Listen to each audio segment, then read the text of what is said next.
Now I'm just going to go ahead and hit record here because I don't want to. Oh, okay. I'll make sure that it's recording and then I can edit out the first part of it and everything. So, Whoa. That is so weird. I do not know what's going on here. what's going on? So bizarre. Is it picking up my voice or creating an echo?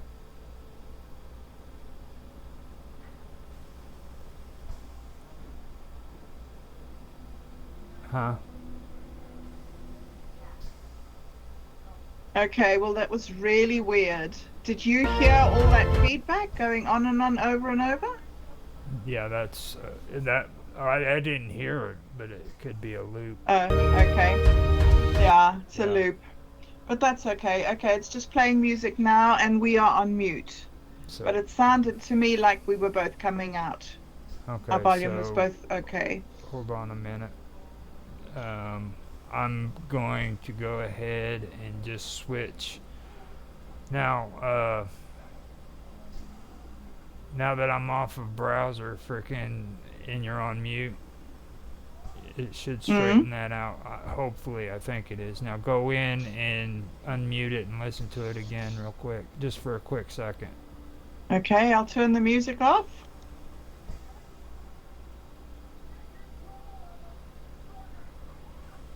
Okay, this is me talking now. It should come through any moment. And then, okay, good. That's I what, can hear myself. that's what it was.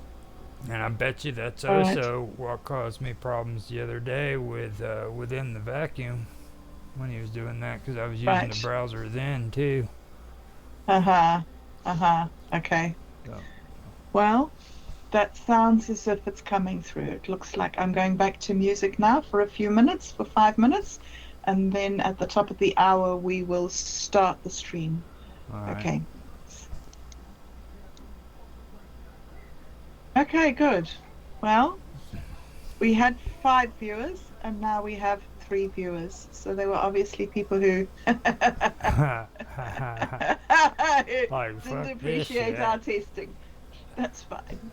We're good. I'll be right back. I'll be right back. Yep. See you soon.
Now, see, maybe it was predestined that I forgot to use the restroom because when I went to the bathroom and came back out, Hmm? the cat was on his way to the back door, which means I prevented him from yelling Aha. at the door while we're doing the stream.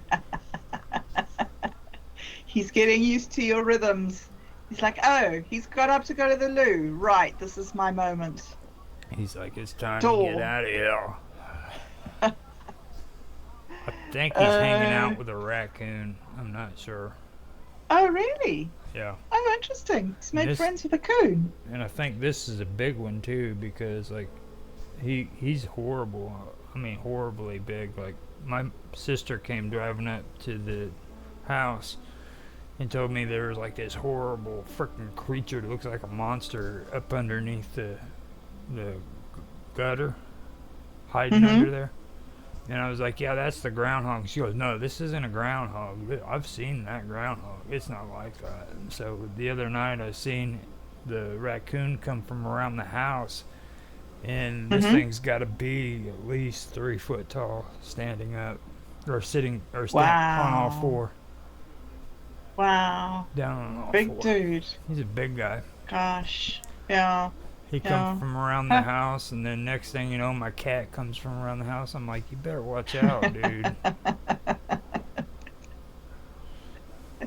Well, hopefully they're friends. Well, I mean, even if they're friends, he's gonna get him in trouble. Oh, really? Why Yeah. are they very aggressive? It's well, raccoons are aggressive, but Okay. like raccoons are aggressive to other animals too. So if my cat's Mm-hmm. around him and he starts getting aggressive with another animal, what's Mm. you know, so Mm.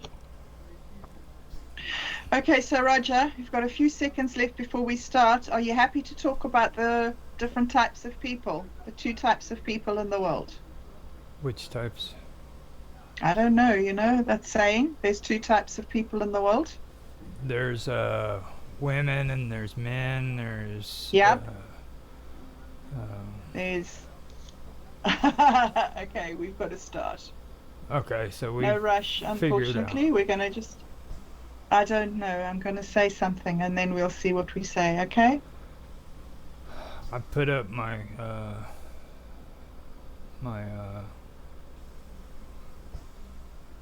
Google Chrome calculator for the time zones or the spreadsheet, Okay, so that we have cool. something. Okay. Well, I'm going to go. I'm going to start streaming. I'm going to start. Okay, 3, 2, 1. Well, hello, everybody. Welcome back to Duality. It is the 15th of March today in New Zealand, and I know that it's still the 14th of March, which is Pi Day in America. But today, here in New Zealand, we are halfway through the month. And once again, we're back here thinking about the two sides of reality, the opposites and the complementaries. And once again, I am joined by Roger from Roger Hanson Live. Hey, Roger, how you doing? I'm doing great. How are you doing? Yeah, pretty good. Pretty good. It's a very wet, grey day here today. So I'm all wrapped up and warm. How are you? You're moving into spring now, aren't you? Yeah, it was actually almost 70 degrees today. I was like, I didn't know what to Oh, think. wow. So we, Goodness me. Yeah. we got Quick reminder of summer, in fact. we got a little bit of a sprinkle this morning, but it didn't go long. Right, right. Well, we are also going to hopefully be joined a little bit later by Rush of Waves, who has been, he says, reading up about bees and ants, because I think those of you who were with us 2 weeks ago remember that Rush was talking to us about electricity and magnetism and how all our cells in our bodies are driven by these magnetic and electrical forces that propel us forward almost against our own will. We are driven by these external forces which appear to be contradictory.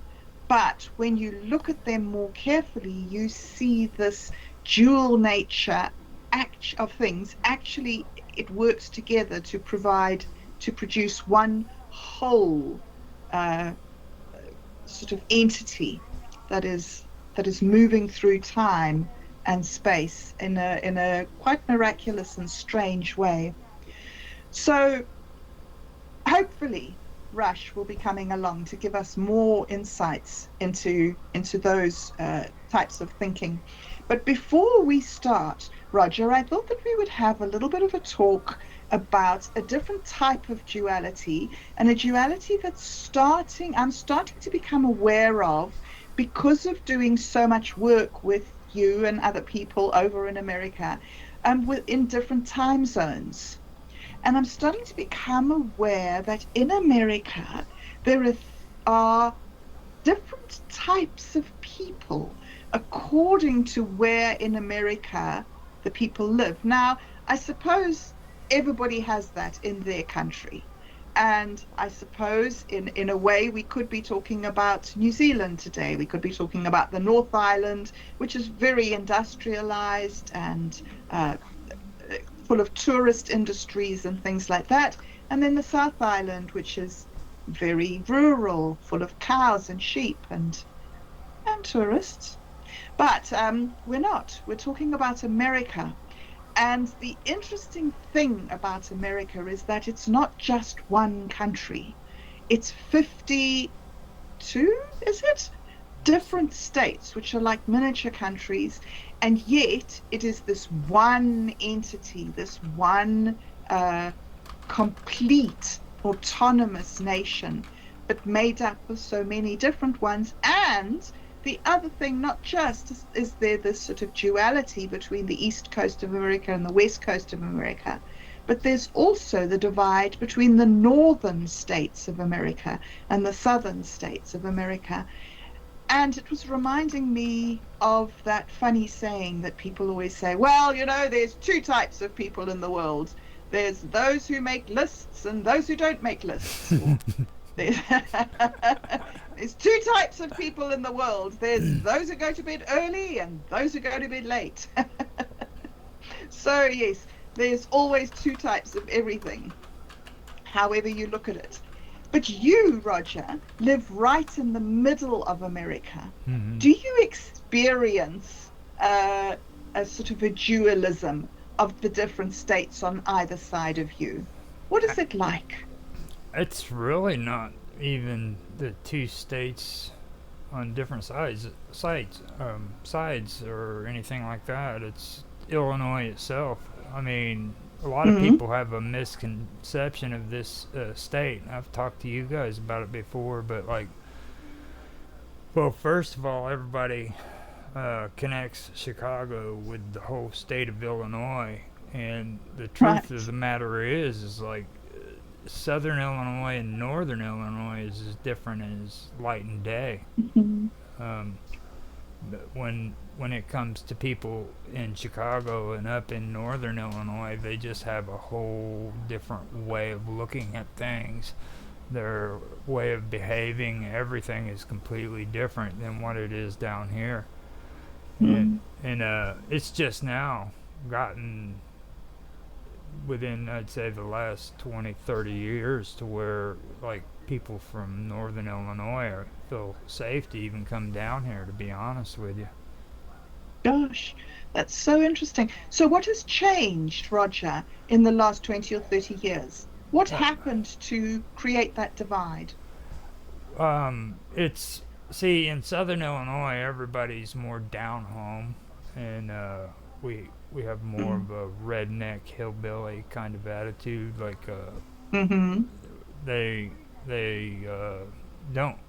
There's nothing normal about Southern Illinois at all. If you've ever been here and you've met the people Mm. here, you would understand exactly what I'm talking about. And um, what happened was is like we have Carbondale, Illinois, which is a university town, and then all of these progressive ideas and everything from Chicago started filtering down into Hmm. these university towns, and now all of a sudden they're having like celebrating Greenpeace and stuff like that, and Right. everybody's wanting to do their little protests. So Hmm. it's like it's really strange seeing people in Carbondale protest. You know what I mean? Like they have nothing to really protest about. Really, just this is happening these days. We'll go and join in. Yeah, we're we're doing it in support. I'm like, okay, well, so and I do Did have you?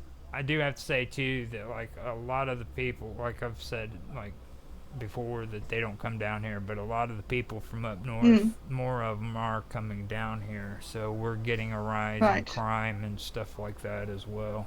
Oh, really? Yeah. Interesting. So does the state of Illinois still have its own character? Do the people still identify as coming from Illinois? Or is there like a split, like a sort of uh, a personality split almost between the different people?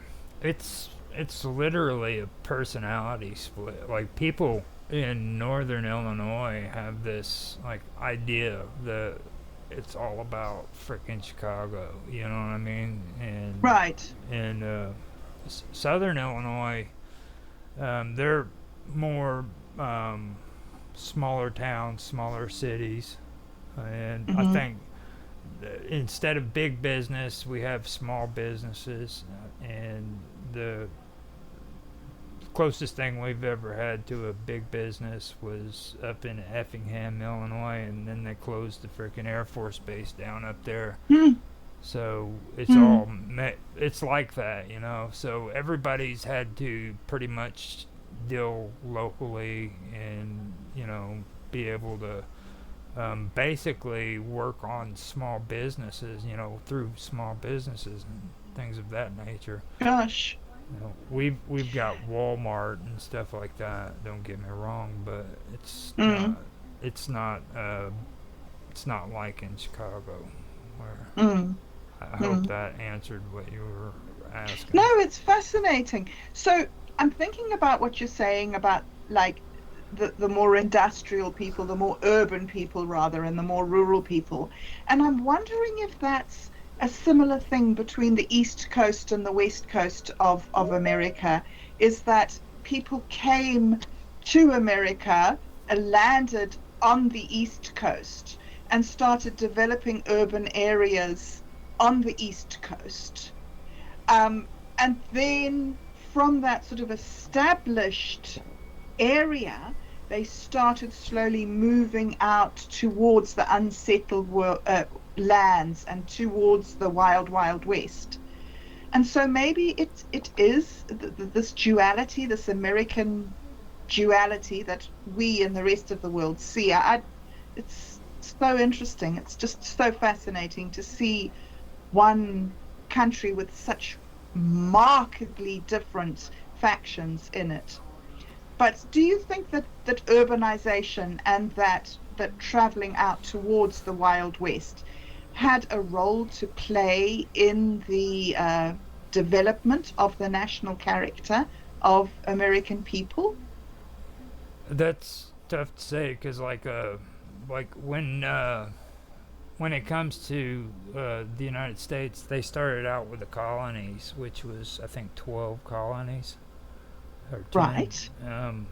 But anyhow, they had those, and then after the colonies, there was the French American War, and we went to war with the French Americans. And that's Yes. when we were still under control by England. So it went from Hmm. those colonies. Well, actually, no, we were still. There was the French American War, and then that was then we had the colonies where we separated from England and became states. But Hmm. while we were colonies, we went to war with it was after, I think, yeah, because we Hmm. acquired the land all the way to the Mississippi afterwards. So that would have been after we were the United States. So then we Hmm. went from having those colonies to having all that territory, and not only that, but it was influenced by a lot of France, a lot of French people. Right. So you had that, and then later on, well, actually, we purchased that. So I take that back. We actually purchased that from Napoleon, I believe. So Oh, wow. yeah, we had the war with Hmm. with the French and them during the time we were colonies, and then afterwards we bought it from Napoleon whenever he was financing his war in Europe. Hmm. Hmm. But Hmm. I believe that's what happened. But anyhow, we were influenced by the French and the English. So all of a sudden we started getting a mingling of different words and languages and stuff like that. Right. And then Right. after that, we had the Spanish War, and that's when we went in and took over the West Coast. Okay. And All right. Texas was actually a country of its own, and then eventually joined in with the United States. So, Hmm. so you got a Gosh. whole bunch of different things going on there. So, and Yeah, you you sure have have. a mingling of different languages too, which Mm-hmm. uh, Yes. sorry about the history lesson. No, that's fascinating. That's exactly what I wanted to hear. And we have, while you've been chatting, been joined by Rush of Waves. Hey, Rush, how are you today? And Rush. Hello. Hi. Oh, Yeah. hi. Wonderful. It was a wonderful day. I popped in. I'm getting a really cool history lesson. That's really awesome. Yeah, no, it's awesome. And Rush, in fact, is from the West Coast. So this is a perfect time, Rush, for you to join and tell us what you on the West Coast think of the rest of America, the other half of America. Do Western, do people on the West Coast of America perceive themselves to have a different character from people on the East Coast? Well, I mean, to take into account that we're all Americans and Yes. like the prior history that was being spoken of is the forming of our country and how the idea of freedom in America, and this goes along with duality, is that there was this people were uniting in America to be free. Of course, who's to say what that really means in terms of reality, but the idea was there, so it drew people to this place. And we were, there was all kinds of countries involved in finishing up the job and purchasing everything, coming in and putting up all defenses and stuff. But interesting, yeah, very interesting, um, that we as Westerners, I think our difference sometimes is that we're still on this leading edge of we can't give up the victory. Like we're not done conquering. We're wild, the Wild West, right? So we're like hold on to these concepts that maybe, and I think like the South is the same way. I mean, I think that's why it's hard to say nowadays in our country, because there's more unity, I think, because of possibly, the telephone and cars Mm, and the net, but connecting us all and keeping us united is, a community kind of organized function, mm, and of duality in and of itself, that thing that started our country, that we have a cohesiveness to go walk across the street and say hi to your neighbor. I mean, even though mm, there's a lot of stories of that not being a thing, but it's kind of, how people got out west, and we were the last to really get to the very edge. And not that my parents did any of that, but California became a very popular place destination. There's a couple really key locations in California that are magic. So mm, yeah. mm. You know what's so fascinating looking at America from the outside is that to an outsider, it appears that Americans are extremely aggressive to each other. The way they talk, the way they interact, the way they divide into different groups, it looks to an outsider as if there is no united in the United States. And yet, when I speak to people like you guys who come from different areas, different states, different lifestyles, different worldviews, you still have this huge pride and patriotism and belief in your flag, and you're driven towards this great beacon of freedom. And it's fascinating to me that America is such a good example of duality, this apparent division with the underlying cohesiveness. Do you see it like that, Roger? Well, it all basically does come down to history, but a lot of it too, you have to understand the actual makeup of this country. You said it yourself. There's like 50 states within a country, like, and Mm, and people don't understand that our diversity, which is the duality, is what actually makes us what we are, you know. And like when English people and Europeans and even you guys over in New Zealand, when you look at us, you think, oh, they're crazy, they're crazy. mhm. Okay. Yeah, that's but what we think. but the thing of it is the reason why you're just now seeing that is because you never really had access like you had, like have today. You know what I'm saying? Like you're Mm, actually mm, seeing the way we behave. We've yes, behaved this way for freaking ever. Okay, yes. the craziness has always been there, and like with these 50 states, you have to understand that there's 50 constitutions that go with each of these 50 states, and some things are Wow. different from what the federal constitution, our constitution everybody hears about, knows. So there's some Mm-hmm, states that have more freedoms, there's some states that have less, you know. mm-hmm, So mm-hmm.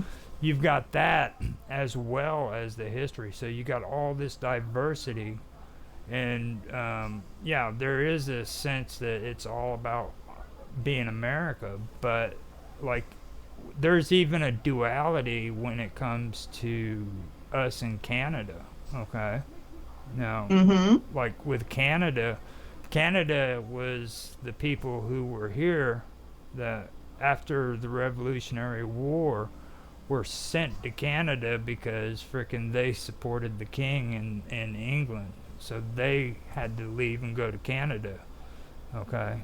And Mm, there was hostilities there for a while, but if you look at it today, okay, and you look at the way the United States and Canada's relationship are, we have a better relationship with Canada, and they have a better relationship with us than what England does, mm, because we have that connection. You know, even though we were separated by the idea of freedom and being separate from England, we still have that yes. connection.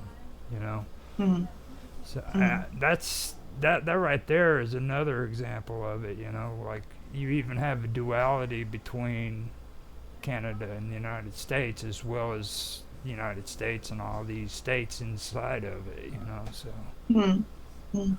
it's It's pretty cool. fascinating. It is very cool. It is very cool. And the other thing that I've been interested in, particularly in talking with you, Rush, because you live out in the forest. The other thing that's really interested me has been this division in America between the rural areas and the urban areas. Do you, Rush, you made a deliberate choice to not live in an urban area. Why did you choose to live in the forest? What is it for you that that that's the way of life for you? Well, the forest is a good place for someone to heal. So I'm naturally probably drawn here so that my body doesn't hurt as bad because it's dealing with a bunch of environmental say situations that put stress on your body. It's hard to really focus on injuries and stuff, and you kind of just you'll end up with this what you call sometimes a new threshold or your new baseline. and you never really notice that you're getting worse and you're falling apart, and but a lot of people actually come out here in their older age and retire. It's a nice. We have a lot of forests in the United States that we've protected from, city development and stuff. And there's a lot of cities, but there's a whole lot of forests too. Mm. And a lot of them are burnt, growing down, growing back, and some of them are being used.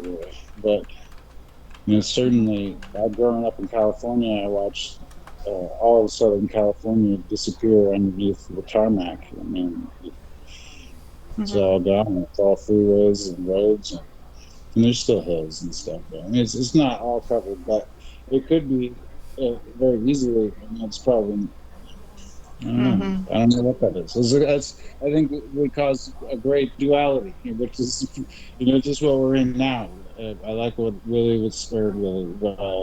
Roger here was saying about the duality and it's all really, and at the same time, these things that unite us. So it's not about one or the other, but having a strong sense of yourself, and then a strong sense of getting along with whoever else, and that's Yes. important. And to be able to be Yes. intelligent and work things out, and not all. Absolutely. Like, even in America's prior history to this, from the Indians, some of them were peaceful and some of them weren't. And didn't figure out how to trade nicely. They like the other way around. So, it's always been sort of a problem, I suppose. And like how it was mentioning, the crazy's always been around. But, there's always a wild Yeah. part of us. There's all these stories you hear about on podcasts of the way that things happen with monkeys and chimpanzees, Mm-hmm. and then us. When we conquered the world, we weren't very nice to animals that were in our way. Indeed. So yeah, it's a scary world out there. It leads me right back to my dog chasing and biting a squirrel and killing it, and how terrifying it must be for that squirrel, because the dog outweighs it, I don't know, 15 times its weight. So it just must look horrifyingly, scary. And that squirrel's running for its life, and Yeah. that's life. It's crazy how it's really normal. That's more normal than the life I'm living. Right. Yes. Yeah. Yes. It interests me that you are so involved and passionate about nature, Rush. I was watching the little video clip that you have on your YouTube channel about the ants the other day. The little Yes. ants trying to move that massive, was it a breadcrumb? It was some chunk of something. It was really hard to tell what it was. I thought maybe it was a really old piece of an orange peel. Kind of looked like a corn kernel sometimes to Something, me. yeah. But yeah, I think, yeah, I might have picked it up one time, and I still couldn't tell what it was. So it'd been out there, for so long. It's like, what is that? Yeah. Certainly something they're interested in, I guess, or not interested in. He was trying to keep it out of there. And Aha. yeah, it's Sisyphus the ant. He was so awesome, and that was the same ant through the whole film there that I made. Um, he kept It was his mission to get that thing out of there, and he was gonna, at first he discovered that axe and went up the axe and fell off, and I did him. Well, I don't know if this might have instigated this interaction between Sisyphus and I, but he's sure proved the day. And I tell you, I picked that little piece of kernel up that he dropped, and I set it right back down where he found it. Mm-hmm. And so he's going back down to the hole to go back in, and he sees it there. And he literally looks at me and is like, "What?" And he picks it up again, and he goes the same way, and he goes up the axe again. And his friends are sitting there helping him. He's got a couple of guys that have like been following him around. He's like the big guy on campus, right? So Mm-hmm. Oh dear. Okay, your volume has gone, Rush. I'm sorry. He got excited. You've cut out. He got excited. We have this problem every now and then with Rush and I. There's some he has to leave and come back in. However, here he is back again. Okay.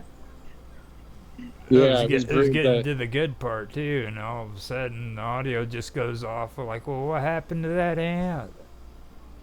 Oh shoot! Yeah. The suspense. Well, we're Right. going to have to direct everybody to your YouTube channel so they can find out what happened to the ants. Yes. Yeah. I should probably go back and narrate that, because I did put a couple words up there and some arrows Yes. to point out. Yes. Sisyphus, incredible Mhm. story. It became an epic. By the end of my recording, I was like, "Holy smokes! I can't believe just what happened right there." Yeah. Nature is not only there, but it knows we're there. Be with it, Yeah. and Yeah. yeah. That was the strange experience that I had when I was on that resort in Africa just in January when I was there, and I was feeding the giraffe, and I was busy with my hands full of corn, holding it there for the giraffe, and I was looking around at the ostriches and talking to the guide and sort of feeding this giraffe. And every time the giraffe took a mouthful out of my hand, as he lifted up his head, he bumped his nose against my shoulder. And at first, I thought it was quite funny because I'm quite a tall woman, so people often misjudge my height. And so I thought, oh, this is so funny. The giraffe is misjudging my height. He thinks I'm a girl, but he doesn't realize. Well, he did it about 4 or 5 times until I realized that he was judging my height really well, and he was deliberately trying to get my attention because I was looking at everything else around me except him. And as soon as I caught his eye and like looked straight at him and he looked straight at me, he was fine. He stopped bumping my shoulder. Now I'd acknowledged him. And it was so extraordinary. I mean, there was this animal that was teaching me a lesson. It was incredible. That is pretty Yeah. cool. Yeah. Anyway, Roger, so we've been talking about bees, and we're very excited to have Rush to join his bee story with ours. But before I ask you, Rush, to tell me your bee story, I would like you, Roger, to tell our viewers the story that you were telling me before we came on about their wings, about bees and bees' wings, because There, that's a strange duality. there's actually a couple things that bees had that I found out that was pretty cool because we were having that conversation last time with Rush, or not Rush, yeah, Rush of Waves, and um, I checked into it, and the cool thing that I found out about it was they also have a duality with their wings because like the rate that they flap their wings is really really fast, but as well as that when they're flying they can actually change the trajectory of their wings to where they can like freaking do 180 and go in a completely different direction at a moment's notice, you know. Isn't that incredible? And Isn't that incredible? I found out that was actually duality too. And Mm-hmm. then they also went into saying that like when it comes to their well their role among their little bee societies, you have the pollinators and the predators. Mm-hmm. That's a duality. The pollinators, their role is to reproduce with plants and pollinate it and stuff, where the predators have to hunt other insects for food for Mm-hmm. their larvae and everything. And they also went on to say that duality had to do with the fact that they cooperate with one another within the hive to where they can get things done, but they're also competitive as well when it comes to like food Mm-hmm. and choosing mates. And Right. um, then there was another one that I can't remember. Mm. It'll the come to you. the needs of the individual bee is what it was. There's like Hmm. they have a dual nature between like their own personal needs compared to the needs of the colony. It's so strange. So not only are there two types of people, but there are two types of bee. Mm-hmm. It's pretty interesting. That's incredible. And then you have So, like the worker bees, the drones, and then the queen bee. mhm. You know. And do you know that the queen bee is just a normal bee? She just gets fed on different food. And because of the different food, she develops a different type of system. But she actually starts off as just a normal bee. Well, I've heard So, some pretty bad stories about that too. Like I yeah. heard like they kick her to the side and they eat her alive. What? Yeah. What? I've never heard that. She generally, when the hive gets old, she generally gathers together. When she's getting old and her egg laying rate drops off, generally the worker bees start making another queen. They they Mm-hmm. they get 3 or 4 different cells. They feed them this royal jelly to turn them into the queen, and then the first one of the queens that hatches goes to uh, the other cells, the other queen cells, opens them up and kills them. Oh my And gosh. then, yes, and then the old queen smells that there's a new queen. She gathers her loyal workers and they swarm.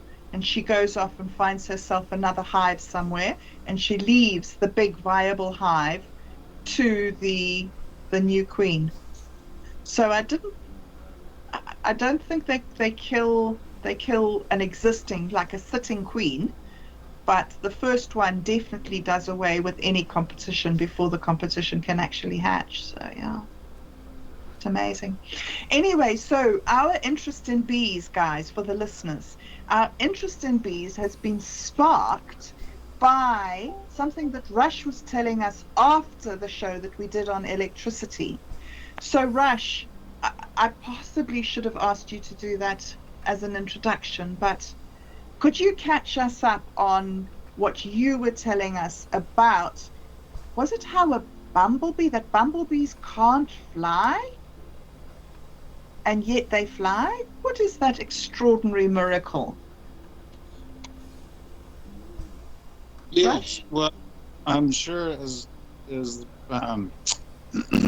maybe many people have seen, because there are a few viral clips about this, and it's about their resonation. They're resonating. They have a resonating chamber in their body, and their wings actually produce a vibration that ends up resonating in a frequency that allows them to levitate. And then I would imagine they're still using those little wings to propel themselves forward in some degree, but or stabilization. But I mean, with what you call intelligence, an intelligent being, the bee, like you just were saying, there's a bit of intelligence. They know what they're doing. So with that power, with that capability, I'm sure they've used or grown to know how to use it. And when they do these tests on the bees and they put little trackers on them, the bee goes in a straight line to wherever it's going, no matter what direction. And the Hmm. line is a very straight line. It doesn't get blown around by the wind. And I've seen this.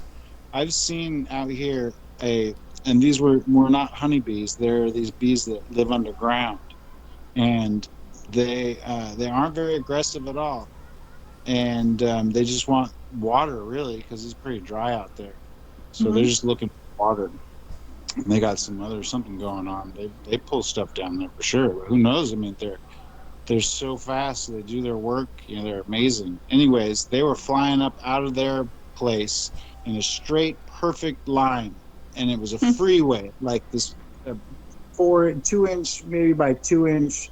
And then every couple once in a while, there'd be like some stragglers that weren't quite in the mix of everything kind of going at the same speed, and they're all flying, I don't know, 10, 15 miles an hour one way, and the other ones are going the other way, and right in this tiny little channel in the air, in the atmosphere, and there was no movement, and there was wind out there, and there was like this, it looked like they were in a tunnel, Good but they heavens. weren't.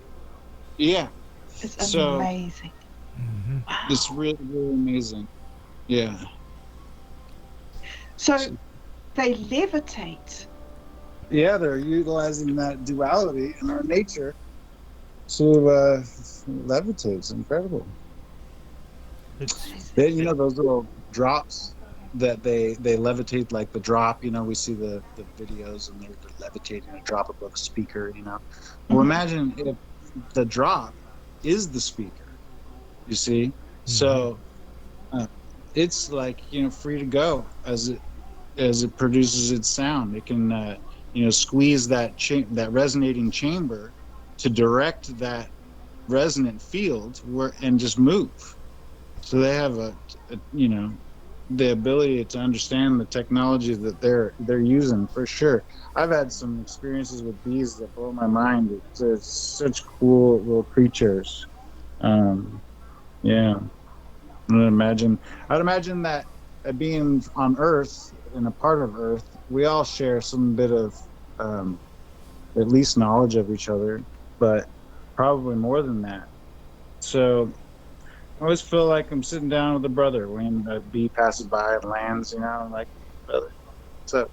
And they're really cool. They are. So cool.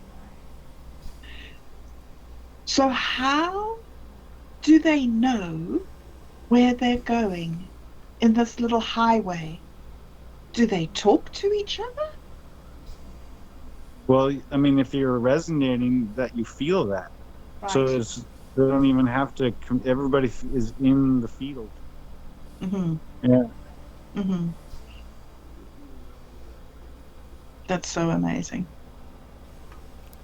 So Roger, come on, ask Rush your questions. I know that you were the one that was really wanting to find out about the bees. well, he basically said everything like right there on the bees part. That was pretty cool. That's the thing that caught my attention whenever we were talking, and it was after the stream, and I was like, man, that I wish we would have brought that up in the show because that's pretty cool, you know. And then, like what he said right there, I found out not only is it like the resonating part that goes with the bees, but they can also like use the direction of their wings to like go anywhere they want. Like they can. Now, I know this is kind of off topic, but we are doing Wonderful World of Weirdness, but like okay, so the one thing that Yep. stuck out in my mind with this was UFO sightings. Mm-hmm. Okay, like Yeah. I do a lot of research into like the strange and unusual stuff, and like they always talk when it comes to flying saucers how they can just stop and go a completely different direction within a snap of the finger, and when I read that about bees, that's the first thing that popped into my head. That was kind of cool. And according to what I've known until I read that, there's nothing that can actually do that. But then I read that and it said bees can do it. So It's amazing. that. So it could be that aliens have learned how bees fly and made Ooh. flying machines on the model of bumblebees. Do you think that's even possible? Maybe it's just a Oh my! natural thing. They've learned the I'm secrets of sure. nature. Yeah, I would imagine they're further along than the bumblebee. I mean, uh, it is a really cool trick, and but if you're in the know of that kind of technology and using it, that's a tiny little trick. You think it's cute. It's not like fast. It's not really that fascinating. I mean, it's cool because it's alive and it's flying around and it's using that.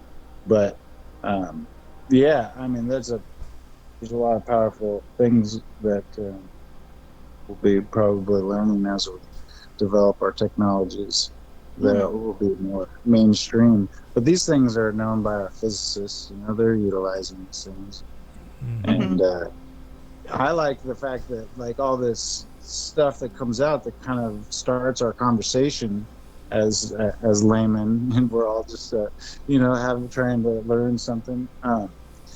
All the like school projects, you know, sometimes college, universities, and all these little neat things, all the technologies kind of being used in a neat way, and this and that. That's like, you know, that's kind of how we start to understand these higher, you know, ways of the workings of the world.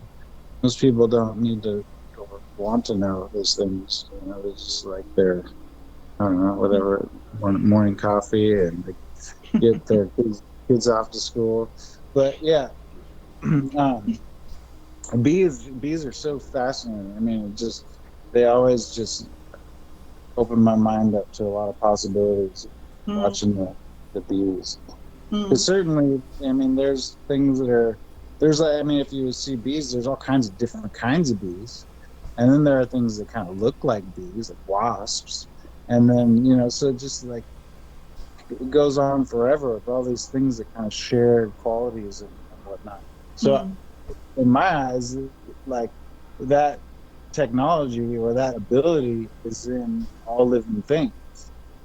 Yes. It's not maybe not being utilized. Like he uses it for locomotion, so it's highly evolved and they can use it really good, you know. Imagine if they were super giant. Boy, that would be something else. Imagine. So Do Better went to Boca Chica this morning at 7:00 to watch Starship take off. Oh. And I was just so hey, Do Good. So I was just thinking while you were talking about the bees and how they went, like how that spaceship takes off in a line. I wonder if it's possible with technology like this flying technology that we seem all of a sudden to suddenly be embracing as a species. I wonder if we're going to have the airways as full as the roads. When I talk to people about drones, they say, oh no, there's going to be lots of accidents.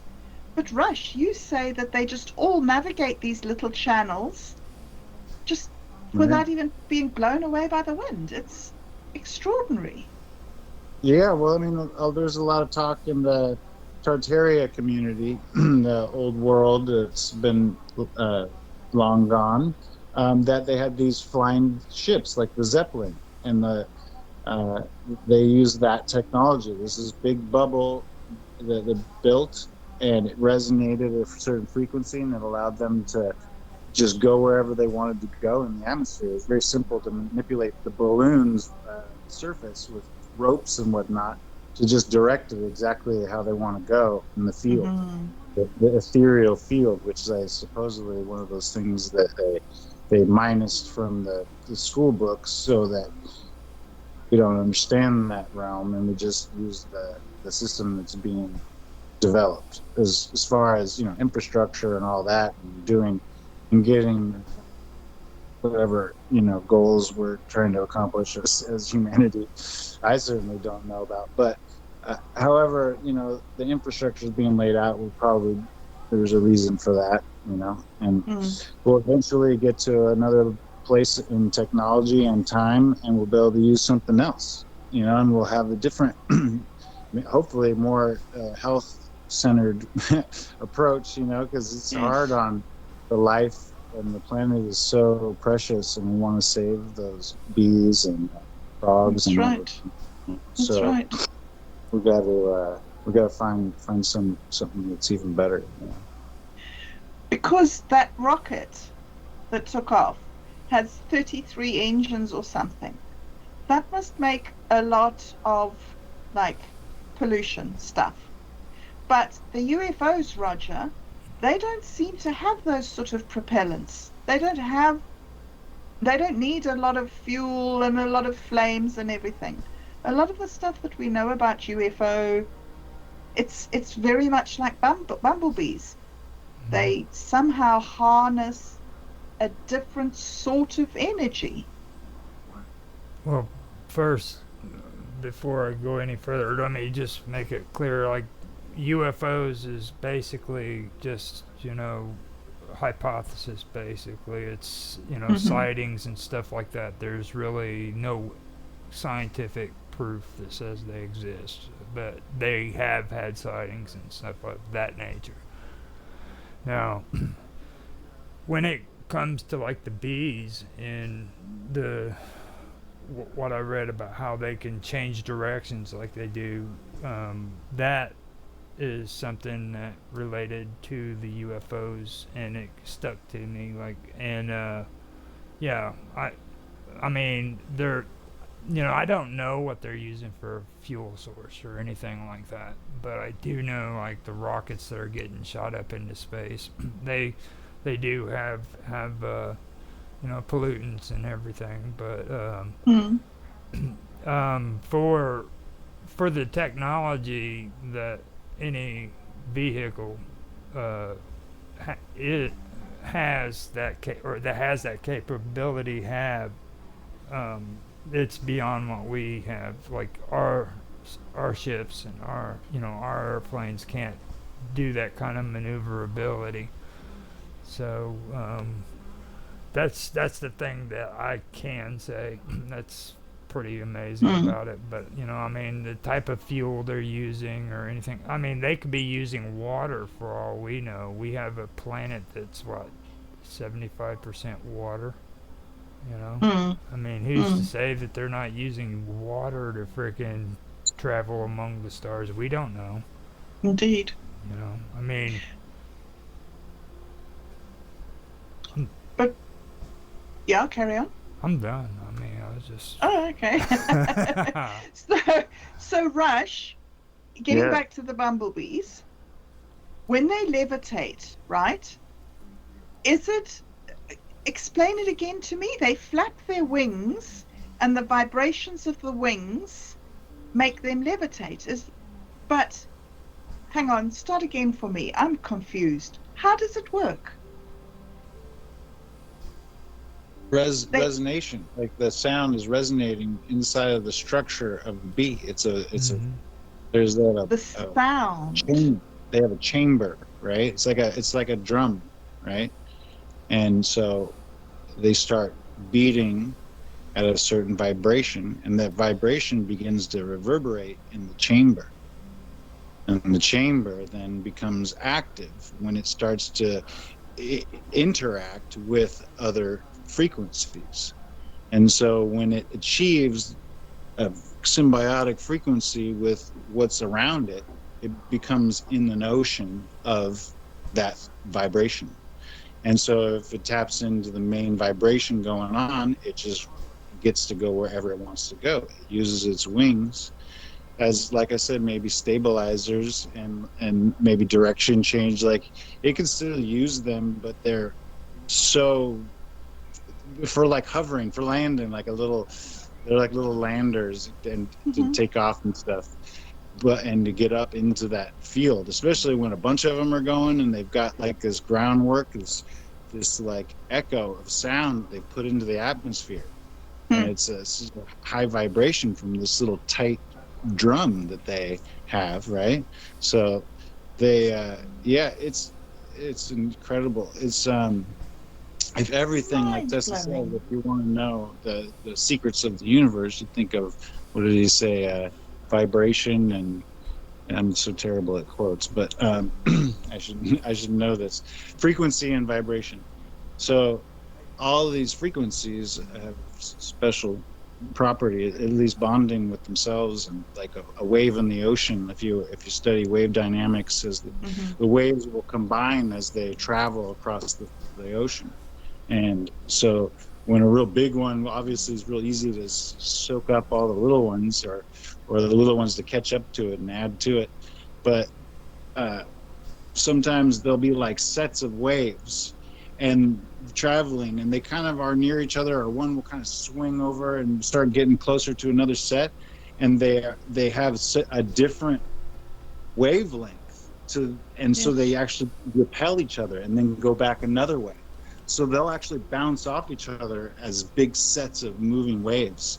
It's amazing, just because It's they're a little different. extreme. Wow. Yeah, So all the time that we have spoken about vibrations, Rush, I have always been thinking about vibrations in terms of thoughts. And it's so fascinating for me to realize that I've left out all these actual physical vibrations. Are you saying that each creature on Earth causes actual physical vibrations in the environment around them, as well as these other sort of brain waves and thought vibrations? Are there two sets of vibrations that we make? yeah, a whole spectrum of vibrations, and our voices all together. I mean, we're all pretty have like they have a soprano voice or the low and the high voices there, but we're pretty close in spectrum there, so we can hear each other. Sometimes the older people, they can't hear certain vibration that in their ear, and being that's the olfactory nerve center, and it's one of it looks like one of the first senses we have. It leads definitely the scientific community to uh, really recognize how much sound plays a role in everything. Um, Sort of, it's, I don't know. It almost creates the lattice of reality for everything else to exist on, and there are all the other things, right? So, but it has a function, that is amazing. Mm-hmm. Yeah, Mm-hmm. yeah. And when you listen to somebody sing and you can hear how they feel, you know it's like in that sound is deeper vibrations that come to you because they're using their cavity, their nasal cavity, and their lungs and their chest to reverberate what it feels like to them, whatever message they're trying to get across. Sometimes people really connect with an entertainer, and they know exactly what they're up there saying, Mm-hmm. and someone in the audience is listening. It's like it's but most of the time they're there, to just see the broader message, especially in performers and stuff. But to really hear somebody, you'll hear all kinds of frequencies, like you said, brain frequency, and their oral, just their general frequency that's built up over time, like this with magnetism. There's like a certain field there as well that resonates back, and it's a signature of Mm-hmm. of sound. And you can tell when someone walks in the room and they haven't even said anything, they have a certain signature of sound they're already putting off. You can feel it. Good So yeah. heavens. Gosh, it's amazing. So if we go and colonize the moon and Mars, Roger, do you think if we take our animals and our creatures and everything to other planets, do you think that they will carry on being and working the same as they work here? Or do you think that they'll change to be on a different planet? Well, I mean, like, with that, like you guys are talking about vibration, right? And yeah. the thing about vibrations that's most important that you got to realize is everything vibrates. Like they actually put a telescope up into the skies and they looked at planets and found that even the planets in space vibrate. They have vibrations that they let off, so you can see them kind of jittering back and forth. And that's literally planets singing. Um, so that's the way I look at it. Everything Mm, does have its vibrations, and you can tone see it specific. even that way. And for me, what really sticks out when you have these discussions, like about bees and about vibrations, and what I just said with the planets, it makes me think of gravitational force. In Mm-hmm. fact, and the thing of it is if we take these animals and we take them out of this environment and we introduce it into another environment with a completely different vibration or gravitational Yeah. force, it'll produce different results. So what they Mm. were doing here may not be the same as what they're going to do on that other planet. Mm. And today, Mm. even NASA is kind of questioning that. Like, that's everybody's like, well, why should they be so precautious about astronauts coming back to make sure that they're sterile and stuff? Well, Yes. they don't want to introduce contaminants to that other planet, and they don't want to bring any back here, which a Mm. lot of astronauts have an issue with. They don't think it's Mm. important, but for me, I personally feel it's better safe than sorry. You don't want to Yeah. destroy an entire ecosystem because you're Yeah. careless. So Absolutely. that's basically my Wow. take on it. So interesting. I think that the people who are sort of being born now, all the new little babies that are being born now, are going to be growing up ex ex expecting us to be interplanetary creatures.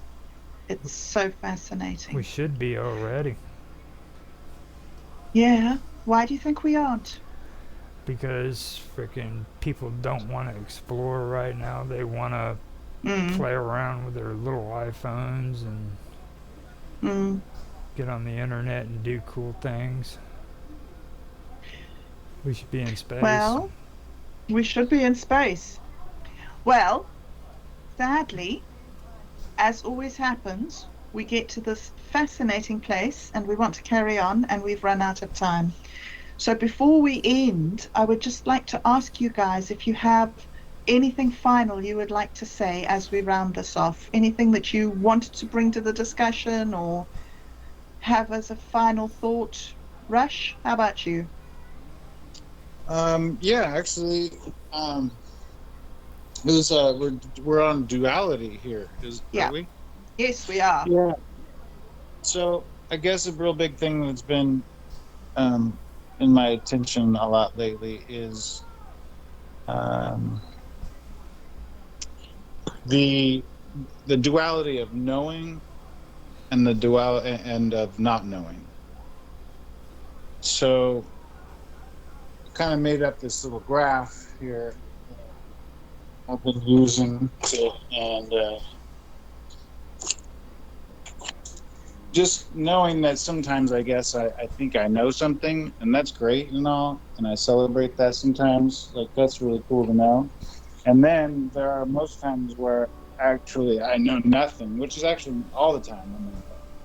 I mean, is more of a true statement. And so the more I can move in between those two places of sometimes I think I know, and then knowing again that I know nothing, the more I find acceptance in my life, and the more I get to know myself in a deeper way and know my intentions and can see my destiny, and certainly not being stuck in either of those things. Like, I don't need to, um, definitely don't need to walk around all the time thinking I know stuff. But it's a great tool to have. And then, all the times I'm walking around and I really know nothing, that would be silly to not know how to open a door or, turn off a faucet. But so, you, you know, we do need that as well, though, to just be at peace with ourselves and not need to know stuff and just be. And so, yeah, it just really hits on me, that duality of knowing and not knowing, and finding my way in life, what I want to do and find out and learn, Yeah, and yeah, stay on my path. yeah, absolutely. And I think that's like when we're considering something like bees and the miracle of them, it does really show you that even though we know so much and we can examine the creatures and we can understand the forces, in the end, we do have to approach it all with this humility of like, wow, how can this be? Yeah. Roger, over to you. Final thoughts for today. Well, I mean, today, actually, from the beginning, even when we first started, we started talking about the masculine aspects and the female, or the feminine. I need to stop saying female. I always do that, but the feminine aspects of nature. You know, we we've had conversations about buoyancy, electrostatic, and everything with rush of waves, and plus the bees. And Mm-hmm. I brought up gravitational force too. Here recently, and those are the masculine aspects of nature. Mm-hmm. But like Rush of Wave says, it's about just being. Sometimes, you have to have balance, and that's one thing that people need to understand. It's cool to know all that stuff, but the feminine aspect of nature is just the pure beauty of nature itself. You know what I mean? Sometimes just looking at nature and seeing how beautiful it is enough. Mm-hmm. You don't always have to search and try to find you. It's cool to do that. I love doing that stuff, but the beauty of nature itself is good too. So don't forget that aspect. Mm-hmm. Sit and watch the sun go down sometime. Yes, indeed. Wow, guys, what an interesting discussion. I am dead keen for the next one. Thank you so much for joining us today. Thank you for bringing all these fascinating ideas to the table. And also to our listeners, thank you all for being with us. Thank you for those of you who have been with us the whole time. It's very great to know that we do have this little core of followers who are there and supporting us. So thanks very much, guys. Please do remember that if you have any comments, if you have anything that you would like us to uh, delve into in a future show, please don't hesitate to drop your ideas in the comment section. And apart from that, just thank you. Thank you, Roger. Thank you, Rush. And we will be back again this time next week. And until then, stay well and have fun. Goodbye, guys.